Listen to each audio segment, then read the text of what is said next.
We're going to go through ES on multiple time frames, and then we're going to zip through a few of the large tech stocks. BITO, which is the ETF for Bitcoin. And lastly, and most importantly, the reason why I'm calling this video Deja Vu is the VIX. So we're going to end with the VIX. So if you don't have time, this should be anywhere from 10 to 15 minutes. Just zoom to the last part and at least check out the setup for VIX. Okay. If you're new here, go down to that bottom right hand corner, hit that option center logo and subscribe. Thanks for being here. We're starting off with ES on the monthly time frame. You see that we're at the top of the resistance area, the zone that we keep talking about, that we've been in for 11, 12, 13 months.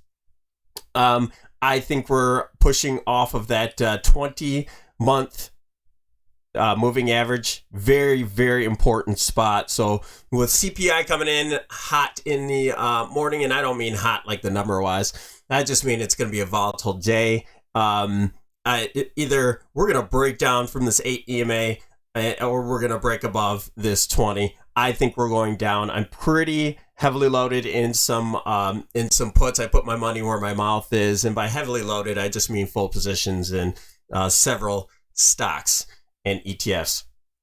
Okay, let's go to the weekly time frame. And if you have a second, hit that notification bell. We do these videos very often. I took 4 days off of Easter. I hope you got Friday's video or Thursday's video. It was a very important video talking about what's happening, and you can see right here exactly what's happening following up from last week. So on the weekly time frame, you had a doji candle right at the top of the triangle here. Resistance is working again. We tested that triangle one more time. If we get follow through to the downside this week, and I think we're going to start tomorrow, then this is a confirmed reversal. But we have to confirm this reversal. We have the candle. Now we need to confirm. This is the top of the range. I think we go to the bottom of the range. I think we go much further, but this is a range play.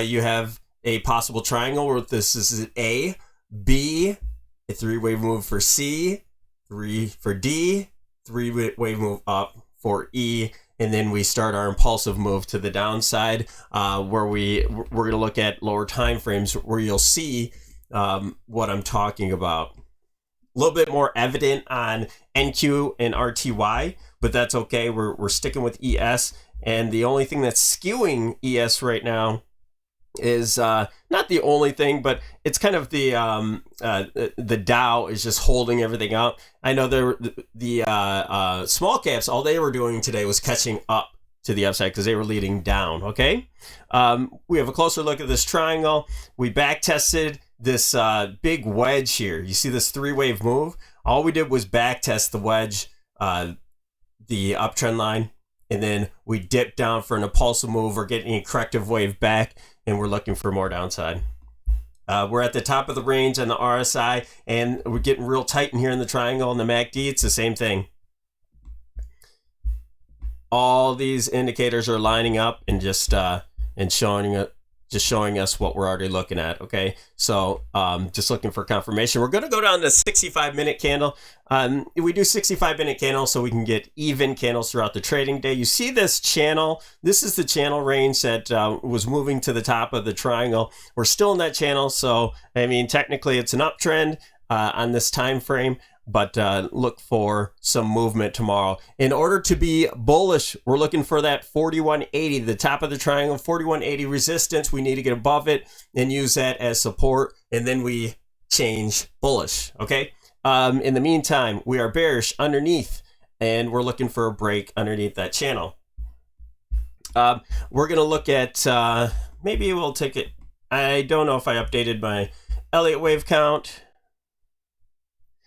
but we're looking at that rejection off the 618 retracement after a 5-wave move down, impulsive move. Now we're looking at an A, B, and a 5-wave move up for C. We got past that 618, but we're right in that zone still. Couldn't get past the 50%, that 4155 area, that 50% retracement from all-time highs has been a big big spot over and over again, and we're not getting above it again. We have to get above that in order to be bullish, and then again we have to get past that triangle. There's so much confluence right here.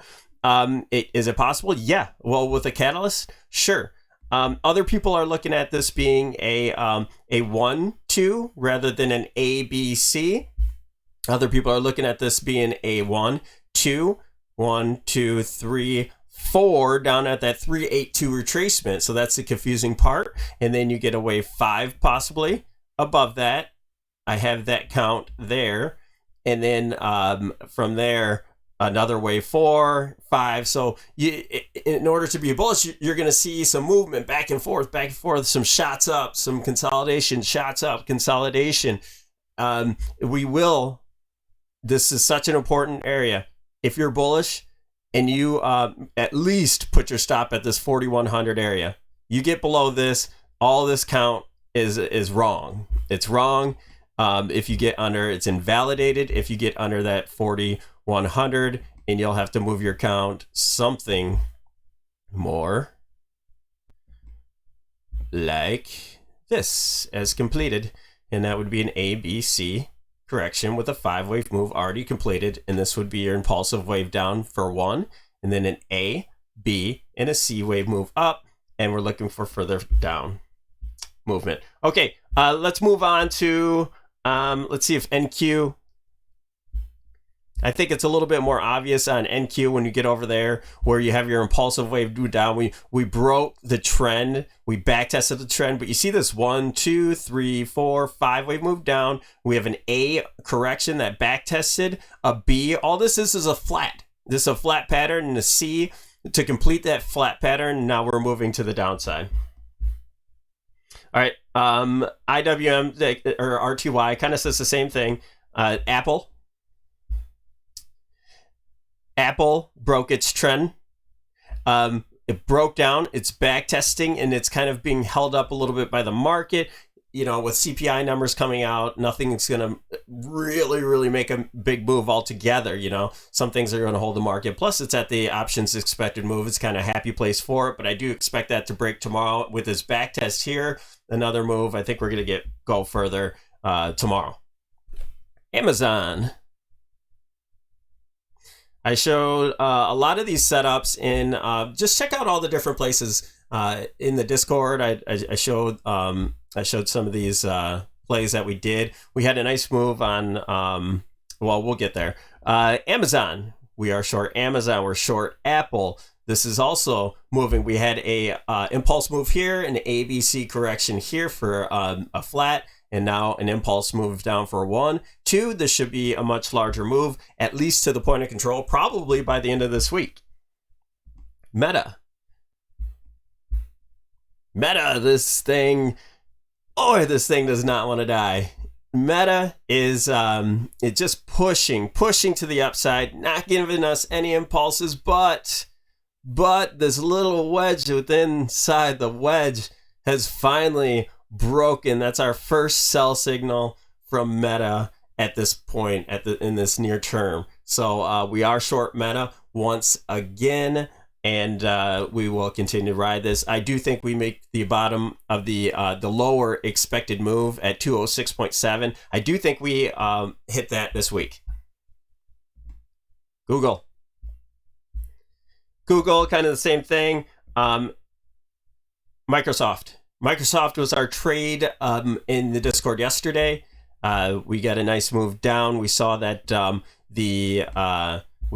this was an impulse move and a back test right to the 618 retracement, also coinciding with the gap down area. And so we took our short play here. That's early. It's inside, but the setup was there. And so now I think we have a 1-2, possible 1-2 setup. Either that or it's a 1, 2, 3, 4, 5. Not confirmed. None of this is confirmed. So far, we have 3-wave move. It's a correction at this point where it's a 3-wave move down. But I don't think with the situation that we're in that's going to be the case. We're at the options expected move, and actually we back tested it, and we're starting to move down again. So we're actually out of Microsoft, and we moved into a couple other plays. We didn't want to extend the the move there when we could jump into something that's a little bit more speculative on Tesla.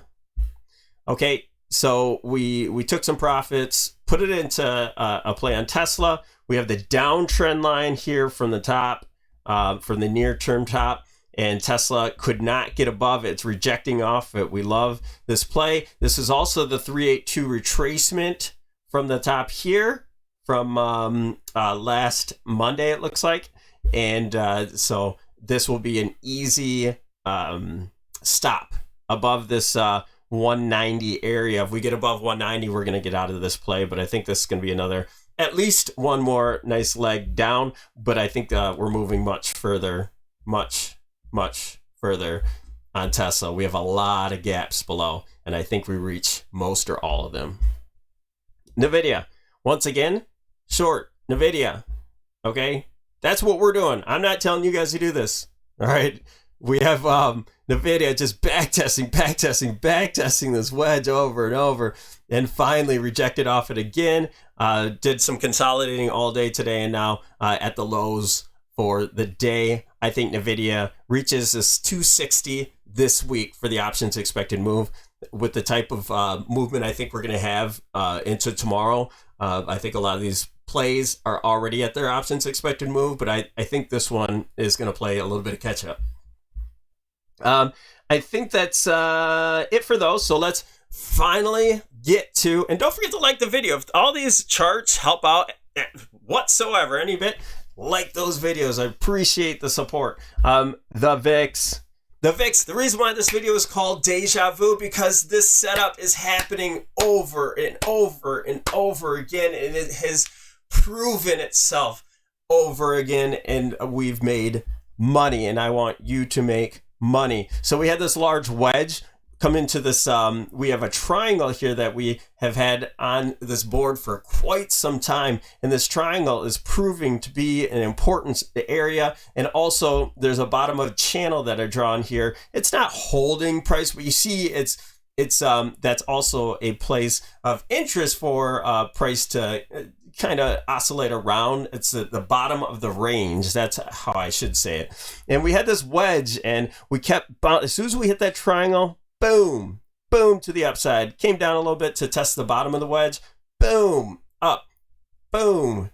I mean, 1, 2, 3, 4, 5, 6, 7 times, and we're looking for the 8th time. We're getting some movement now. We have another wedge. We're breaking out of that wedge. All we did was back test the wedge, and we came right back into that confluence of the triangle and the wedge top. This is a huge setup. We're using VIX. We're short NVIDIA, Tesla, Meta, Amazon, Apple, SPY, QQQ, IWM, BITO, and you know what? We'll look at BITO in just a second there. Again, that's Bitcoin ETF. Going into tomorrow with this type of movement and this setup, I mean, I have to take it. Have to take it. And I know we're wrong. If CPI numbers, I don't care what they say, but if they force VIX to break down and break back into this wedge and break down from this triangle, maybe something else is going on, and therefore price action should really start to move to the upside for the market itself, okay? And perhaps even all-time highs. All right, and so let's just, before we get out of here, just check out BITO real quick and just see what kind of movement we have here. Look, I mean, you can see this is all one move here. It looks like a 5-3-5 to me. So it looks like a zigzag where this is an A, a B, or perhaps an A here, and then an A, B, C, 4B, and then a 1, 2, 3. All this is a wave 4. And we have a 5-wave, 1, 2, 3, 4, 5-wave move up here, right into the resistance where Bitcoin is in the 30,000 area. And I think we're rejecting off there. We have a completed move. We have a possible completion. Sure, yes, if you're bullish, there's a 5-wave move here, and this could come back for wave 2 and continue to the upside. So that's what you'd be looking for if you're bullish. If you're bearish, you get underneath this 1650 area, and that's the nail in the coffin. So that's it, you guys. Thanks for liking the video. Thanks for your support. Hit those comments if you want any chart updates or you want me to do any of those for you. Let me know. Have a wonderful day, and we'll talk to you tomorrow.